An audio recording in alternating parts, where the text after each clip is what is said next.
Item ಯಾವುದೇ ಇರಲಿ try ಮಾಡಿ ಆಚಿ ಚಿಕನ್ ಮಸಾಲಾ. ಕೊಪ್ಪಳದಲ್ಲಿ ಪೆಟ್ರೋಲ್ ಡೀಸೆಲ್ ಸಿಗಲ್ಲ ಅನ್ನೋ ವದಂತಿ ಹಬ್ಬಿದೆ. ಹಾಗಾಗಿ ಪೆಟ್ರೋಲ್ಗೋಸ್ಕರ ಬ್ಯಾರೆಲ್ ತಂದಿದ್ದಾರೆ ಜನ. ಪೆಟ್ರೋಲ್ ಡೀಸೆಲ್ ಅನ್ನ ಸ್ಟಾಕ್ ಮಾಡ್ಕೊಳ್ತಿದ್ದಾರೆ. ಬಂಕ್ನ ಸಿಬ್ಬಂದಿ ಪೆಟ್ರೋಲ್ ಡೀಸೆಲ್ಗೆ ಸಮಸ್ಯೆ ಇಲ್ಲ ಅಂತ ಹೇಳ್ತಾ ಇದ್ರು ಕೂಡ ಜನ ಕೇಳ್ತಾ ಇಲ್ಲ. ಪೆಟ್ರೋಲ್ ಡೀಸೆಲ್ಗೆ ಸಮಸ್ಯೆ ಇಲ್ಲ ಅಂತ ಹೇಳಿ ಅನೇಕ ರೀತಿಯಲ್ಲಿ ಅರಿವು ಮೂಡಿಸುವಂತಹ ಕೆಲಸ ಆಗಿದೆ. ಆದರೂ ಕೂಡ ಒಂದಷ್ಟು ಮಂದಿಯ ತಲೆಗೆ ಅದು ಹೋಗ್ತಾ ಇಲ್ಲ. ಮುಂದೆ ಸಮಸ್ಯೆ ಆಗಬಹುದು ಅಥವಾ ರೇಟ್ ಹೆಚ್ಚಳ ಆಗಬಹುದು, ಪೂರೈಕೆಯಲ್ಲಿ ವ್ಯತ್ಯಯ ಆಗಬಹುದು ಅಂತ ಹೇಳಿ ಗಾಬರಿಗೊಂಡಿರುವಂತಹ ಒಂದಷ್ಟು ಮಂದಿ ಈ ರೀತಿಯಾಗಿ ಪೆಟ್ರೋಲ್ ಬಂಕ್ಗಳಿಗೆ ಲಗ್ಗೆ ಇಡ್ತಾ ಇದ್ದಾರೆ. ಬ್ಯಾರೆಲ್ ತಂದು ತುಂಬಿಸ್ಕೊಳ್ತಾ ಇದ್ದಾರೆ. ಬಾಟಲ್ಗಳು ತರ್ತಾರೆ, ಕ್ಯಾನ್ಗಳು ತರ್ತಾರೆ. ಒಂದಷ್ಟು ಭಾಗಗಳಲ್ಲಿ ಕಟ್ಟುನಿಟ್ಟಾಗಿ ಹೇಳಿಬಿಟ್ಟಿದ್ದಾರೆ, ಬಾಟಲು ಕ್ಯಾನು ಇದೆಲ್ಲ ತಂದರೆ ತುಂಬಿಸಲ್ಲ ಅಂತ ಹೇಳಿ. ಆದರೂ ಕೂಡ ಕೆಲವು ಕಡೆಗಳಲ್ಲಿ ಬಂಕ್ನ ಸಿಬ್ಬಂದಿ ಎಷ್ಟೇ ಮನವಿಯನ್ನು ಮಾಡಿಕೊಂಡ್ರು, ಅರಿವನ್ನು ಮೂಡಿಸಿದ್ರೂ ಕೂಡ ಇಲ್ಲ ನಾವು ತುಂಬಿಸ್ಕೊಂಡು ಹೋಗ್ತೀವಿ ಅಂತಾನೆ ಜನ ತುಂಬಿಸ್ಕೊಂಡು ಹೋಗ್ತಿದ್ದಾರೆ.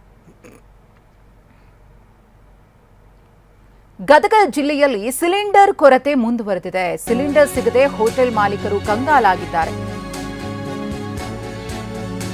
ಸಂಜು ಫ್ಯಾಮಿಲಿ ರೆಸ್ಟೋರೆಂಟ್ ಬಾಗಿಲು ಮುಚ್ಚಿದೆ.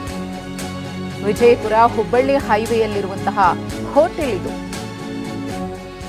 ಕಮರ್ಷಿಯಲ್ ಸಿಲಿಂಡರ್ಗಳು ಸಿಗ್ತಾ ಇಲ್ಲ, ಬೇಡಿಕೆಗೆ ತಕ್ಕಂತೆ ಸಿಗ್ತಾ ಇಲ್ಲ ಅನ್ನೋ ಕಾರಣದಿಂದಾಗಿ ಒಂದಷ್ಟು ಹೋಟೆಲ್ಗಳು ಬಂದ್ ಆಗ್ತಾ ಇವೆ. ಆ ಪೈಕಿ ಸಂಜು ಫ್ಯಾಮಿಲಿ ರೆಸ್ಟೋರೆಂಟ್ ಕೂಡ ಒಂದು. ಗದಗ ಜಿಲ್ಲೆಯಲ್ಲಿರುವಂತಹ ರೆಸ್ಟೋರೆಂಟ್ ಇದು. ನಮ್ಮ ಪ್ರತಿನಿಧಿ ಸಂಜೀವ್ ಪಾಂಡ್ರೆ ಒಂದು ಪ್ರತ್ಯಕ್ಷ ವರದಿ ಕೊಟ್ಟಿದ್ದಾರೆ, ನೋಡೋಣ. ಗಲ್ಫ್ ರಾಷ್ಟ್ರಗಳಲ್ಲಿ ಯುದ್ಧದ ಭೀತಿ ದಿನದಿಂದ ದಿನಕ್ಕೂ ಹೆಚ್ಚಾಗ್ತದೆ. ಹೀಗಾಗಿ ಕರ್ನಾಟಕದಲ್ಲಿಯೂ ಕೂಡ ಆ ಒಂದು ಯುದ್ಧದ ಎಫೆಕ್ಟ್ ಸಾಕಷ್ಟು ತಟ್ಟಿದೆ ಅಂತ ಹೇಳ್ಬೋದು. ಅದರಲ್ಲೂ ಕೂಡ ಹೋಟೆಲ್ ಉದ್ಯಮಕ್ಕೆ ಸಾಕಷ್ಟು ಏನು ಬಿಸಿ ತಟ್ಟಿದೆ. ಈಗ ಹೋಟೆಲ್ ಉದ್ಯಮವು ಕೂಡ ಈಗ ಬಂದ್ ಮಾಡುವಂಥ ಪರಿಸ್ಥಿತಿ ನಿರ್ಮಾಣ ಆಗಿದೆ. ಈಗ ನೋಡ್ಬೋದು, ನಾವು ಗದಗ ಜಿಲ್ಲೆಯ ನರಗುಂದ ಪಟ್ಟಣದ ಒಂದು ಸಂಜು ಹೋಟೆಲಲ್ಲಿ ಇದ್ದೀವಿ. ಈ ಹೋಟೆಲ್ ಕಳೆದ 6-7 ದಿನಗಳಿಂದ ಕೂಡ ಈ ಹೋಟೆಲ್ ಸಂಪೂರ್ಣ ಬಂದ್ ಆಗಿದೆ. ಅದಕ್ಕೆ ಕಾರಣ ಅಂದರೆ ಸಿಲಿಂಡ್ರು. ಕಮರ್ಷಿಯಲ್ ಸಿಲಿಂಡರ್ ಸಪ್ಲೈ ಈಗಾಗಲೇ ಸಾಕಷ್ಟು ದಿನಗಳಿಂದ ಕೂಡ ಅಭಾವ ಇದೆ. ಈ ಹಿನ್ನೆಲೆಯಲ್ಲಿ ಸಾಕಷ್ಟು ಹೋಟೆಲ್ಗಳು ಕೂಡ ಬಂದ್ ಆಗ್ತಾ ಇದ್ದಾವೆ. ಇಲ್ಲಾಂದರೆ ಸಾಕಷ್ಟು ಏನು ಬ್ಲ್ಯಾಕಲ್ಲಿ ಕೊಟ್ಟು ಹಣ ಕೊಟ್ಟು ಖರೀದಿ ಮಾಡಿ ಒಂದು ಹೋಟೆಲ್ ನಡೆಸುವಂಥ ಪರಿಸ್ಥಿತಿ ಕೂಡ ಈಗ ಬಂದಿದೆ. ಆದರೆ ಇದು ಏನು ಹುಬ್ಬಳ್ಳಿ ಮತ್ತು ವಿಜಯಪುರ ರಾಷ್ಟ್ರೀಯ ಹೆದ್ದಾರಿಗೆ ಹೊಂದಿಕೊಂಡಂಥ ಹೋಟೆಲ್. ಹೀಗಾಗಿ ನಿತ್ಯವೂ ಕೂಡ ಇಲ್ಲಿ ನೂರಾರು ಗ್ರಾಹಕರು ಬಂದು ಇಲ್ಲೇ ಊಟ ಮಾಡಿ ಹೋಗ್ತಾ ಇದ್ರು. ಆದರೆ ಇಲ್ಲಿ ವೆಜ್ ನಾನ್ ವೆಜ್ ಎರಡೂ ಕೂಡ ಇಲ್ಲಿ ಊಟ ಸಿಗುತ್ತೆ. ಆದರೆ ಇದು ಕಳೆದ 6-7 ದಿನಗಳಿಂದ ಏನು ಸಿಲಿಂಡರ್ ಅಭಾವ ಇದೆ, ಈಗ ಸಿಲಿಂಡರ್ ಅಭಾವದ ಹಿನ್ನೆಲೆಯಲ್ಲಿ ಈ ಸಂಪೂರ್ಣ ಈ ಹೋಟೆಲ್ ಮಾಲೀಕರು ಕ್ಲೋಸ್ ಮಾಡಿದ್ದಾರೆ. ನಮ್ಮದು ಜೊತೆ ಈಗ ಹೋಟೆಲ್ ಮಾಲೀಕರಿದ್ದಾರೆ, ಅವರನ್ನು ಮಾತನಾಡಿಸೋಣ. ಎಷ್ಟು ದಿನಗಳಿಂದ ಹೋಟೆಲ್ ಬಂದಾಯಿತು, ಏನು ಅಂತದ್ದು ಸರ್? ಈ ಹೋಟೆಲ್ ಎಷ್ಟು ದಿನಗಳಿಂದ ಬಂದಾಯಿತು, ಯಾವ ಕಾರಣಕ್ಕೆ ಬಂದ್ ಮಾಡಿದ್ದೀರಿ ಸರ್? ಇದು ಹೋಟೆಲ್ ಬಂದಾಗಿ ಅಂದ್ರೆ 7 ದಿವಸಗಳಾಯಿತು.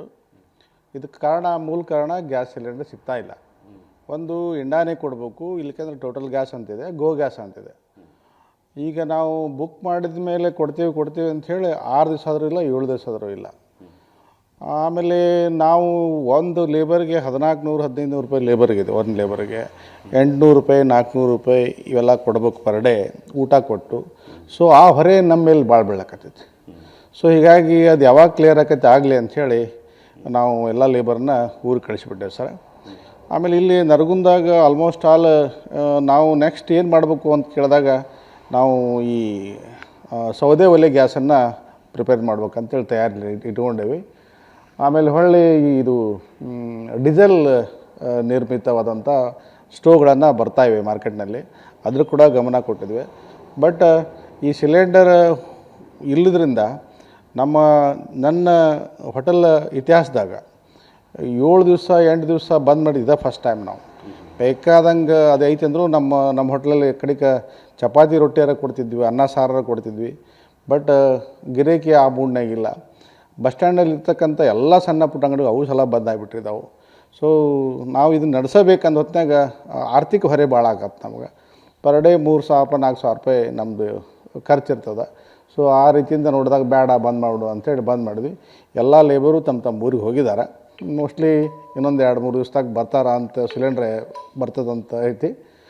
ಬಂದ ಮೇಲೆ ಈ ಹೋಟೆಲನ್ನು ಪ್ರಾರಂಭ ಮಾಡಲಿಕ್ಕೆ ಪ್ರಯತ್ನ ಮಾಡ್ತೇವೆ. ಕ್ಯಾಮ್ರಾಮನ್ ಶಂಭು ಜೊತೆ ಸಂಜು ಪಾಂಡ್ರೆ, TV9 ಗದಗ.